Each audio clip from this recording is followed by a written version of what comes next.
வணக்கம் ஜெயஹிந்த். இன்றைக்கி நம்ம சேனலில் நம்மளுடைய கிழக்கு எல்லை குறிப்பாக வெஸ்ட் பெங்காலை பற்றி ஒரு மிக முக்கியமான அப்டேட் பார்க்க போகிறோம்.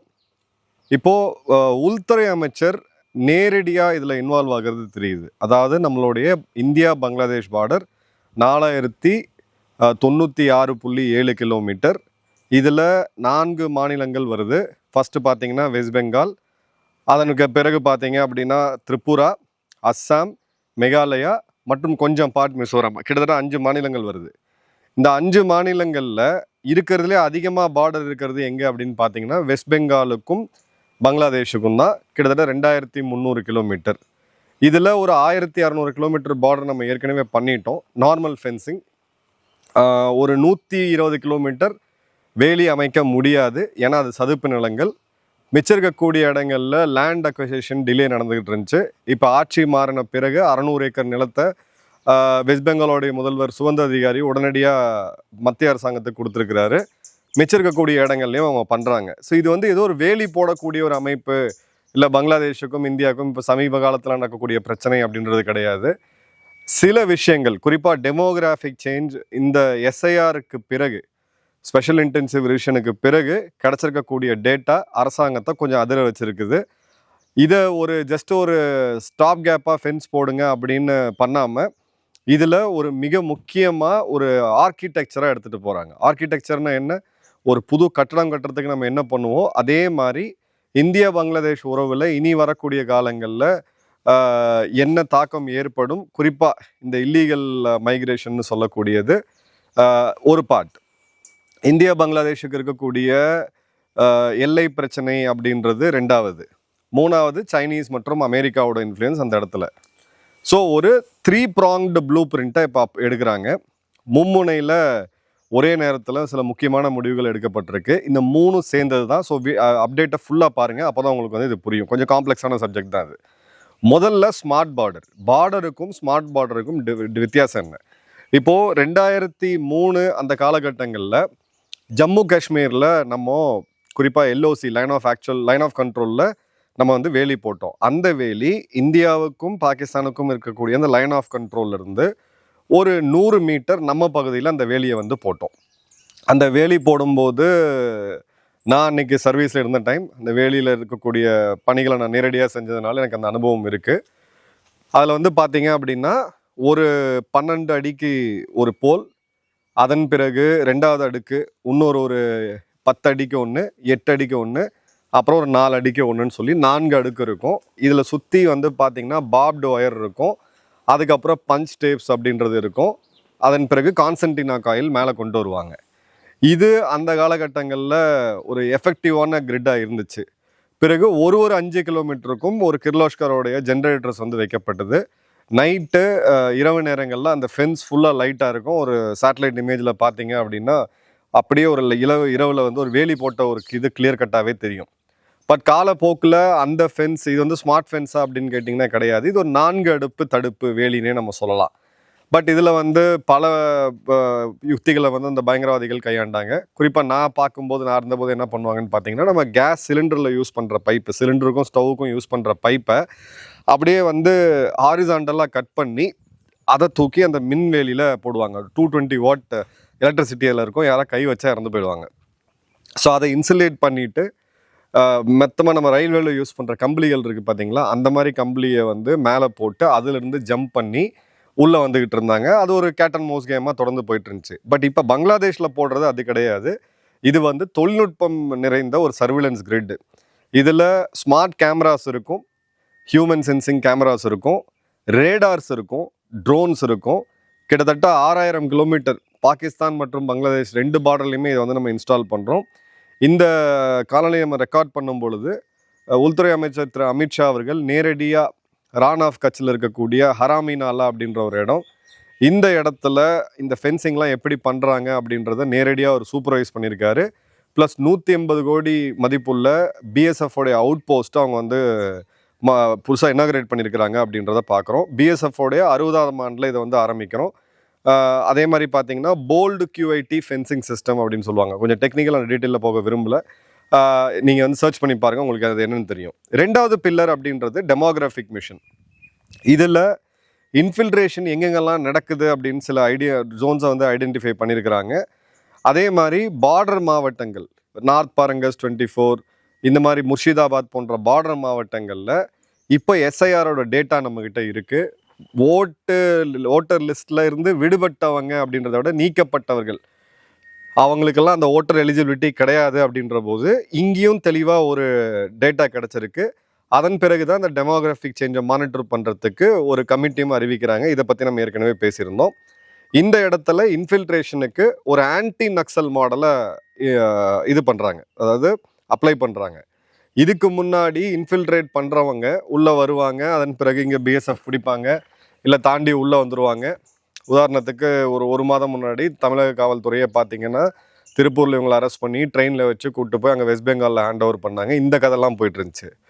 மாவோயிஸ்ட்டை பொறுத்த வரைக்கும் ஒரு வார்னிங்கை தாண்டணும் அப்படின்னா அவங்க வந்து நம்மளுடைய துணை இராணுவ படையினரால் சுட்டு கொல்லப்படுவார்கள். இப்போ அந்த மோடுக்கு இப்போ வந்துட்டோம் நம்ம. ஸோ ஆன்டி நக்சல் மாடலை வந்து இங்கே இம்ப்ளிமெண்ட் பண்ணுறோம்.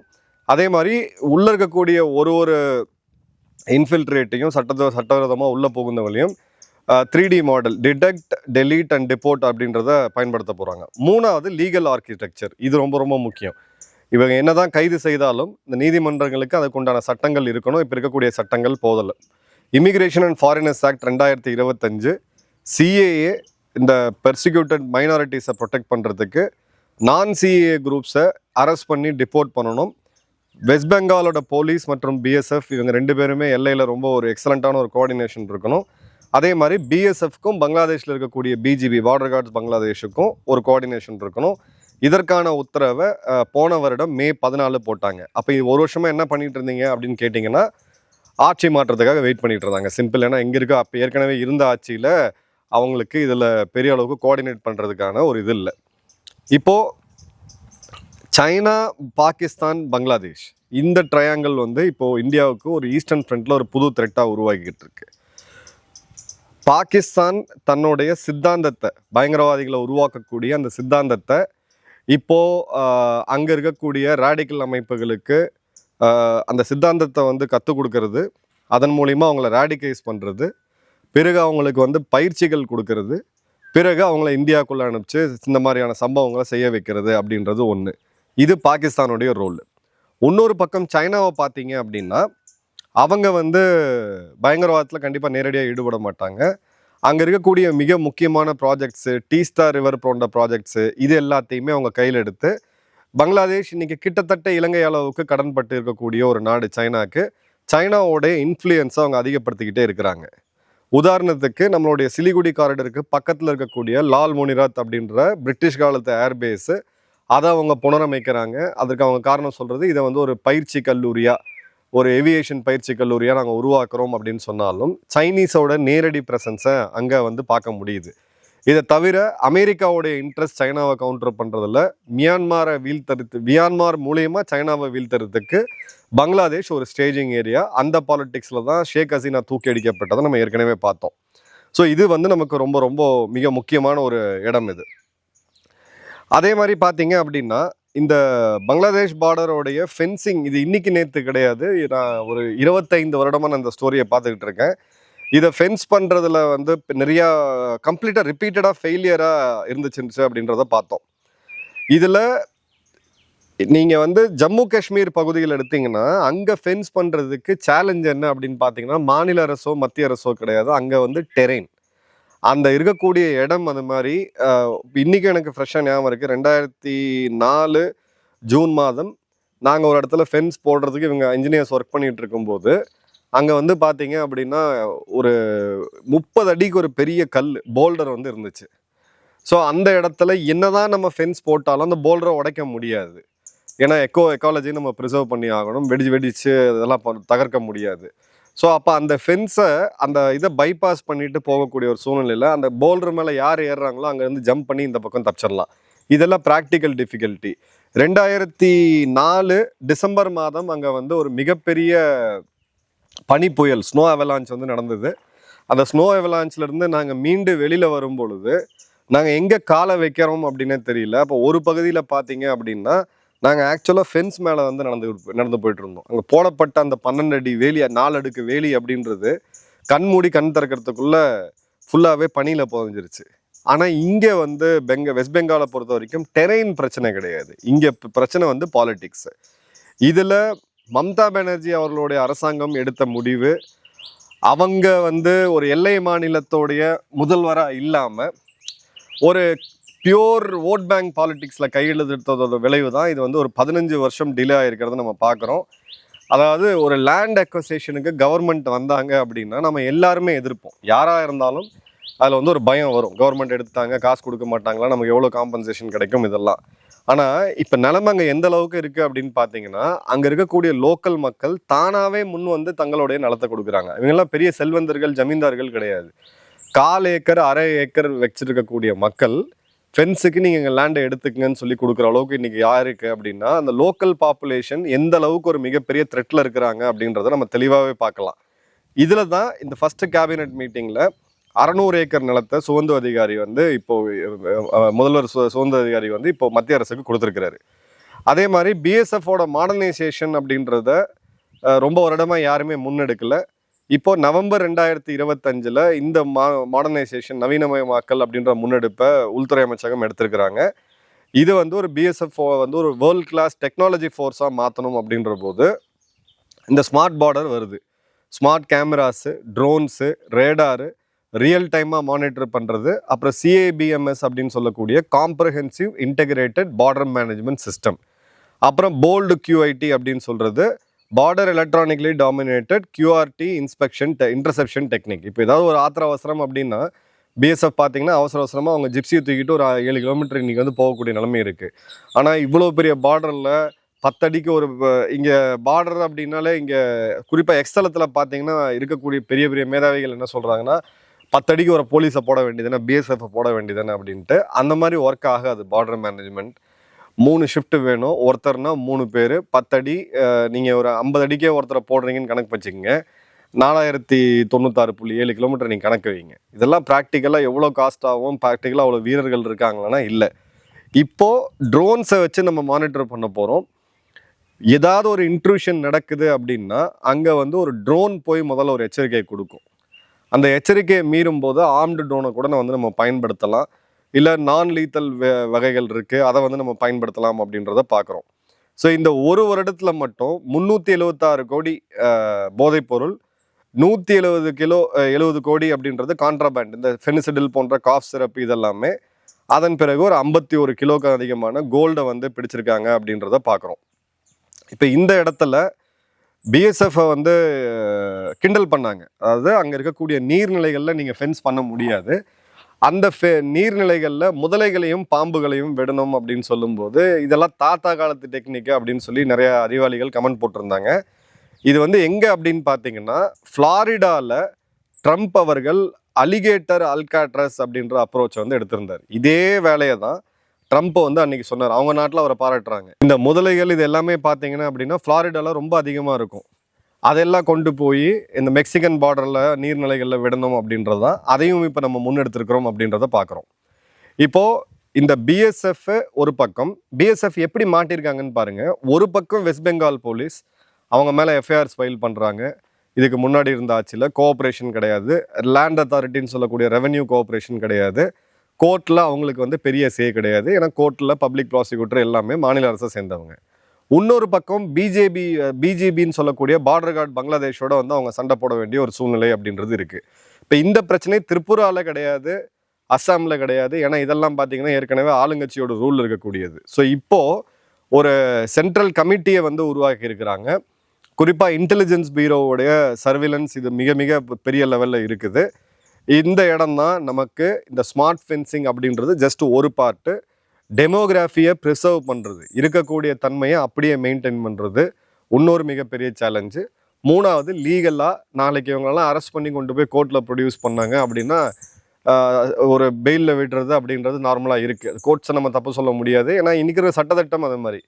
இப்போ அந்த சட்டத்திட்டத்தையும் 2025 மாற்றிருக்கிறாங்க அப்படின்றத நம்ம தெளிவாக பார்க்குறோம். இந்த டிரான்ஸ்பார்டர் எக்கனாமி, கிரைம் எக்கனாமி அப்படின்றது ரொம்ப ரொம்ப முக்கியமானது. இது எந்த அளவுக்கு அப்படின்னு பார்த்தீங்கன்னா, நேற்று ஒரு நேஷ்னல் டெலிவிஷன், நான் வந்து எக்ஸ்தலத்தில் பதிவு போட்டிருந்தேன் அந்த வீடியோவை. ஒருத்தர் அமீர்னு நினைக்கிறேன், ஒரு ஒரு நபரை வந்து பேட்டி எடுக்கிறாங்க. ஒரு இல்லீகல் பங்களாதேஷி திரும்ப போகிறதுக்கு வெயிட் பண்ணுறாரு. மம்தா பானர்ஜி அவர்களுடைய அரசாங்கம் அதில் வந்து லோக்கல் டிஎம்சி லீடர் சுல்தான்னு ஒரு பேர் எடுக்கிறாரு. 30,000 ரூபாய்க்கு ஆதார் கார்டு, 50,000 ரூபாய்க்கு ரேஷன் கார்டு. அதன் பிறகு பார்த்தீங்க அப்படின்னா இந்த 2 இருந்தால் நம்ம எல்லாருக்குமே தெரியும், எல்லா டாக்குமெண்ட்லேயும் வாங்கிடலாம். ஸோ 80,000 ரூபாலேருந்து 1,00,000 ரூபா நீங்கள் லோக்கலில் இருக்கக்கூடிய எங்கள் அரசியல்வாதிக்கு கப்பம் கட்டினீங்கன்னா இந்த ஆதார் கார்டு இந்த இதெல்லாமே வந்து அவங்க கொடுக்குறாங்க அப்படின்றது தான் அங்கே இருக்கக்கூடியது. இதை தான் வந்து அவங்க டெலீட் அப்படின்னு சொல்கிறாங்க. இப்போது சராசரியாக ஒரு நாளைக்கு எவ்வளோ பேர் வெளியேறாங்க, கிரவுண்ட் ரிப்போர்ட் நான் சொல்கிறது அங்கே இருக்கக்கூடிய நிருபர்கள், குறிப்பாக இதை ரொம்ப ஃபோக்கஸ் பண்ணியிருக்கக்கூடிய என்னுடைய நண்பர் அஸ்ஸாமில் இருக்கக்கூடிய ஒருத்தர், அவர்கிட்ட நான் பேசும்போது அவர் என்ன சொன்னாருன்னு பார்த்தீங்கன்னா, கொல்கட்டாவில் இருக்கார் அவர்கிட்ட என்ன சொன்னாருன்னு பார்த்தீங்கன்னா, ஆவரேஜாக 2,500லேருந்து 3,500 பேர் தினம் அங்கேருந்து வெளியேறாங்க அப்படின்ட்டு. இதே ரிஃப்ளெக்ஷன் சென்னையில் இருக்கக்கூடிய என்னுடைய ஒரு நண்பரும் சொல்லியிருந்தாங்க. அவங்க வந்து ஒரு கார்மெண்ட் யூனிட் ரன் பண்ணுறாங்க. அந்த கார்மெண்ட் யூனிட் ரன் பண்ணுறதுல திடீர்னு எங்களுக்கு லேபர் ஷார்ட்டேஜ் ஆரம்பிச்சிருச்சு, இங்கே வந்ததுலேருந்து இவங்க திடீர்னு காணாமல் போயிட்டாங்க, எல்லாம் கிளம்பி போகிறாங்க அப்படின்ட்டு. ஸோ இதோட ரிஃப்ளெக்ஷன் குறிப்பாக திருப்பூர், கொங்கு மாவட்டங்கள் மற்றும் கேரளாவை ஒட்டி இருக்கக்கூடிய மாவட்டங்கள், சென்னை போன்ற தொழில் நகரங்கள், இந்த இடத்துல நீங்கள் பார்க்கக்கூடிய சேஞ்ச் என்ன, இவங்க வந்து திரும்பி போகிறாங்களா, சடன் ஆப்சன்ஸ் இருக்கா அப்படின்றத மறக்காமல் கமெண்ட் பாக்ஸில் போடுங்க. உங்களுடைய வேல்யூபிள் இன்புட் நான் திரும்பவும் சொல்கிறேன், ஒரு ஹம்பிள் ரெக்வஸ்ட் ஒன்றுமே கிடையாது. என்ன திட்டுறதோ என்ன திட்டாமல் போகிறது அதெல்லாம் வந்து விஷயமே கிடையாது. நம்ம வந்து இதெல்லாம் தாண்டி தான் வரணும். பட் ஜென்ரலாக நம்ம கருத்துக்களை நம்ம கரெக்டாக போட்டோம் அப்படின்ற போது இப்போ யூடியூப் நமக்கு ஒரு இதை கொடுத்துருக்காங்க. அந்த ஏஐ மூலிமா நம்ம வந்து அந்த கமெண்ட்டோட சம்மரியை வந்து நம்மளால் பார்க்க முடியும். இப்போ ஒரு ஆடியோ இஷ்யூ இருக்குன்னு சொன்னிங்கன்னா அதை டக்குன்னு ஹைலைட் பண்ணி கொடுத்துரும். இந்த மாதிரியான சில வேல்யூபிள் இதை நம்ம கண்டிப்பாக சம்மந்தப்பட்டவங்களுக்கு அனுப்புகிறோம். அவங்க ஆக்ஷன் எடுக்கிறாங்க எடுக்கல அப்படின்றது வேறு விஷயம். ஸோ பட் இந்த ஒரு கன்ஸ்ட்ரக்டிவான ஒரு ஃபீட்பேக்கை வைக்கணும் அப்படின்றது என்னோட விருப்பம். நன்றி, வணக்கம், ஜெய்ஹிந்த்.